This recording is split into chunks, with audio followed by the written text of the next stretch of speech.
ബംഗളൂരുവിൽ ഒരു അപകടം ഉണ്ടായിട്ടുണ്ട്. അതിന്റെ വാർത്തയിലേക്കാണ് നമ്മൾ ഇനി കിടക്കുന്നത്. സ്കൂൾ കെട്ടിടത്തിൽ തീപിടുത്തമുണ്ടായി. നാഗദേവനഹള്ളി കൗസല്യ സ്കൂളിലാണ് ഈ തീപിടുത്തമുണ്ടായത്. സജു ചാമക്കാലയിലാണ് വിവരങ്ങളുമായി ബംഗളൂരുവിൽ നിന്ന് ചേരുന്നത്. സജു, ഈ വലിയ തീപിടുത്തമുണ്ടായി എന്നാണ് കൗസല്യ സ്കൂളിലാണ് ഈ തീപിടുത്തമുണ്ടായത്. ആളപായമുണ്ടോ? ഏറ്റവും ഒടുവിൽ ലഭിക്കുന്ന വിവരങ്ങൾ എന്താണ്?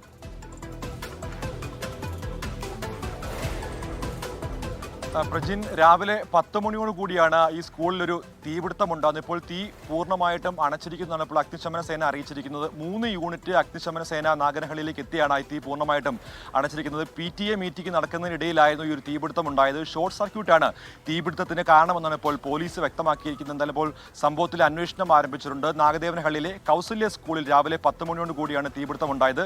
11:30 കൂടിയാണ് ഈ തീ ഇപ്പോൾ പൂർണ്ണമായിട്ടും അണച്ചിരിക്കുന്ന വാർത്തയും പുറത്തു വന്നിരിക്കുന്നത്.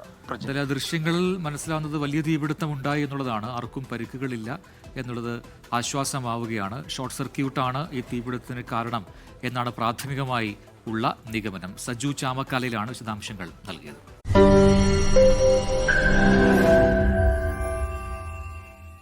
ലോകത്തെവിടെയായാലും ഏത് സമയത്തും 24 വാർത്തകളും ഓഗ്മെന്റഡ് റിയാലിറ്റി പാക്കേജുകളും എക്സ്പ്ലെയിനറുകളും വിശദമായി കാണാൻ ഞങ്ങളുടെ യൂട്യൂബ് ചാനൽ നിങ്ങൾക്ക് സബ്സ്ക്രൈബ് ചെയ്യാം.